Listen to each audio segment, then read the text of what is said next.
Bonjour et bienvenue à la capsule sur l'électrophorèse des protéines serrées. Donc, quelques petites informations importantes. Tout d'abord, vous allez avoir qu'un seul contrôle. Donc, c'est la bouteille dans le frigo avec le bouchon turquoise. Donc, vous allez avoir les informations en lien avec le numéro de l'eau et la date d'expiration à vérifier. Et vous allez avoir deux inconnus. Pour chacun des spécimens, vous allez faire une dilution comme c'est indiqué dans votre protocole. Et pour chacune des dilutions, vous allez l'appliquer 2 fois sur le gel. Donc, je m'explique. Par exemple, ici, on a le contrôle et on l'a appliqué 2 fois. Donc, c'est la même dilution, ça provient du même épenda, sauf qu'on l'a appliqué 2 fois sur le gel. À noter aussi qu'on a laissé des espaces à chaque extrémité du gel, donc la position 1 et 10 n'a pas été prise. Et on a laissé un espace entre chaque spécimen, donc 2, 3, ça correspond au contrôle. 4, il n'y a pas de spécimen associé à cette migration-là. 5 et 6, c'est le premier inconnu. 7, pas de migration. 8 et 9, deuxième inconnu. Donc, ça permet de séparer les différents spécimens.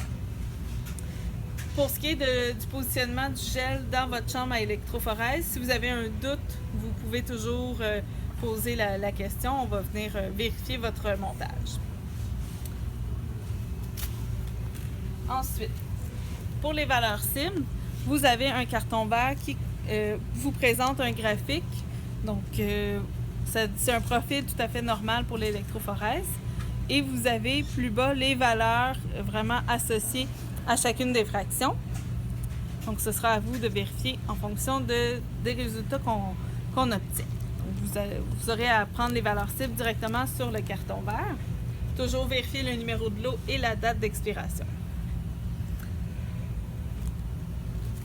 Pour l'interprétation, si je prends en exemple le graphique du contrôle, donc c'est important de considérer le pourcentage qu'on va obtenir, c'est l'air sous la courbe. Donc, si on commence à jouer avec les différentes lignes qui divisent les fractions, bien, ça vient jouer sur les pourcentages des différentes fractions et ça peut interférer dans nos résultats. Donc, vous devez prendre ça en considération dans votre interprétation.